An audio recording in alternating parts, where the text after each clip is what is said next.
As he expected, Mrs. Dursley looked shocked and angry. After all, they normally pretended she didn't have a sister. No, she said sharply. Why? Funny stuff in the news, Mr. Dursley mumbled. Owls, shooting stars, and there were lots of funny-looking people in town today. So, snapped Mrs. Dursley. Well, I just thought maybe it was something to do with, her crowd. Mrs. Dursley sipped her tea through pursed lips. Mr. Dursley wondered whether he dared tell her he'd heard the name Potter. He decided he didn't dare. Instead, as casually as he could. Their son? He'd be around Dudley's age now, wouldn't he? I suppose so, said Mrs. Dursley stiffly. What's his name again? Howard, isn't it? Harry. Nasty common name if you ask me. Oh, yes, Mr. Dursley. His heart sank horribly. Yes, I quite agree. He didn't say another word on the subject as they went upstairs to bed.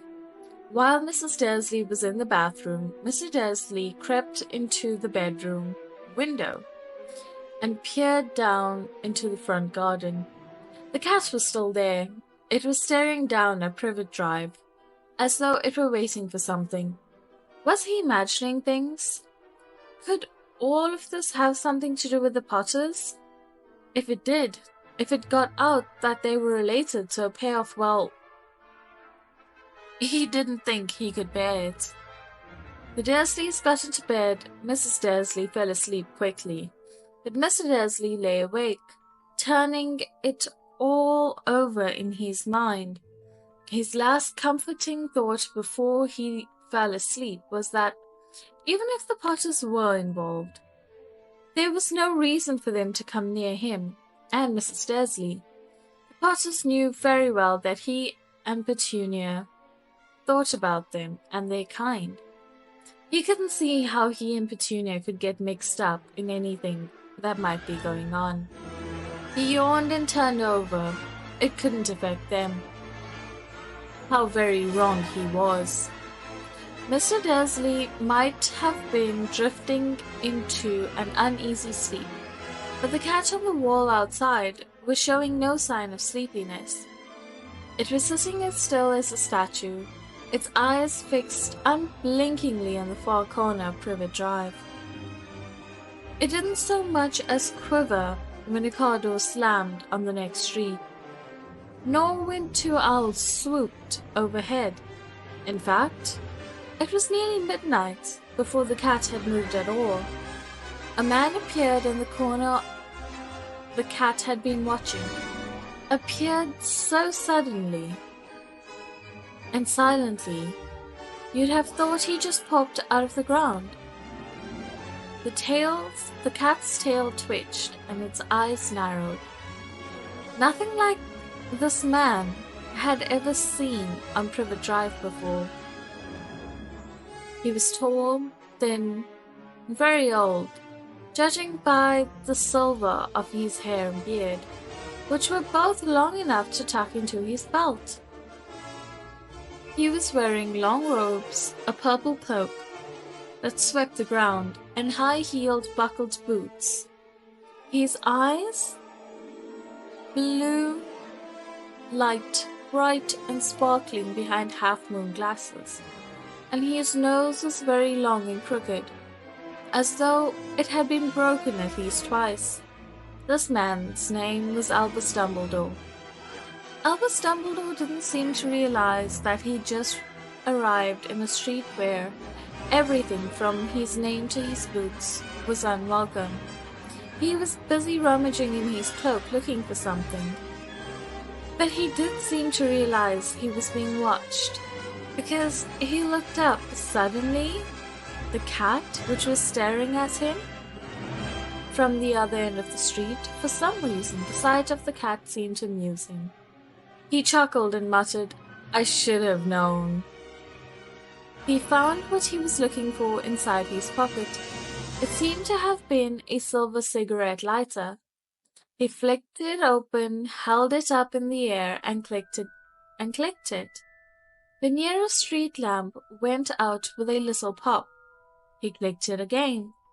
The next lamp flickered into darkness. 12 times he clicked the put outer, until the only lights left on the whole street were 2 tiny pinpricks in the distance, which were the eyes of the cat watching him. If anyone looked out their window now, even the beady-eyed Mrs. Dursley, they wouldn't be able to see anything that was happening down on the pavement. Dumbledore slipped the put-outer back inside his cloak and set off down the street towards number 4, where he sat down on the wall next to the cat. He didn't look at it, but after a moment he spoke to it. "Fancy seeing you here, Professor McGonagall." He turned to smile at the tabby, but it had gone. Instead, he was smiling at a rather severe-looking woman who was wearing square glasses exactly the shape of the markings the cat had had around its eyes. She too was wearing a cloak, an emerald green one. Her hair was drawn back into a tight bun. She looked distinctly ruffled. "How did you know it was me?" she asked. "My dear Professor, I've never seen a cat sit so stiffly." "You'd be stiff if you'd be sitting on a brick wall all day," said Professor McGonagall. "All day? When you could have been celebrating? I must have passed a dozen feasts and parties on my way here." Professor McGonagall sniffed angrily. "Oh yes, everyone's celebrating all right," she said impatiently. "You'd think they'd be a bit more careful, but no. Even the Muggles have noticed something's going on. It was on their news." She jerked her head back at the Dursleys' dark living room. "I heard it. Flocks of owls, shooting stars. Well, they're not completely stupid. They were bound to notice something." "Shooting stars down in Kent?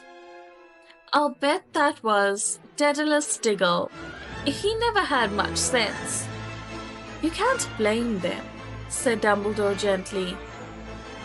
"We've had a precious little to celebrate for 11 years.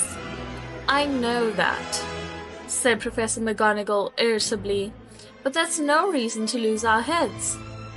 People are being downright careless out on the streets in broad light, not even dressed in Muggle clothes, swapping rumors." She threw a sharp, sideways glance at Dumbledore, as though hoping he was going to tell her something. But he didn't, so she went on. "A fine thing it would be if, on the very day you-know-who seems to have disappeared at last, the Muggles found out about us all." "I suppose he really has gone, Dumbledore?" "It certainly seems so. We have much to be thankful for. Would you care for a lemon drop?" "A what?" "A lemon drop. They're kind of Muggle sweet I'm rather fond of." "No, thank you," said Professor McGonagall coldly, as though she didn't think this was the moment for lemon drops. "As I say, even if you-know-who has gone." "My dear Professor, surely a sensible person like yourself can call him by his name. All this you-know-who nonsense for 11 years. I have been trying to persuade people to call him by his proper name, Voldemort." Professor McGonagall flinched, but Dumbledore, who was unsticking 2 lemon drops, seemed not to notice. "It gets all so confusing if we keep saying you-know-who. I have never seen any reason to be frightened of saying Voldemort's name." "I know you haven't," said Professor McGonagall, sounding half exasperated and half admiring. "But you're different. Everyone knows you're the only one you-know-who. Oh, all right. Voldemort was frightened of. "You flatter me," said Dumbledore calmly. "Voldemort had powers I never have. Only because you're too, well, noble to use them? It's lucky it's dark. I haven't blushed so much since Madame Pomfrey told me she liked my new earmuffs." Professor McGonagall shot a sharp look at Dumbledore and said, "The owls are next to nothing to the rumors that are flying around. You know what everyone's saying about why he's disappeared, about what finally stopped him?" It seemed that Professor McGonagall had reached the point she was almost anxious to discuss. The real reason she had been sitting on a cold, hard wall all day. For neither a cat or a woman had she fixed Dumbledore with such a piercing stare as she did now. It was plain that whatever everyone was saying, she was not going to believe until Dumbledore told her it was true. Dumbledore, however, was choosing another lemon drop and did not answer.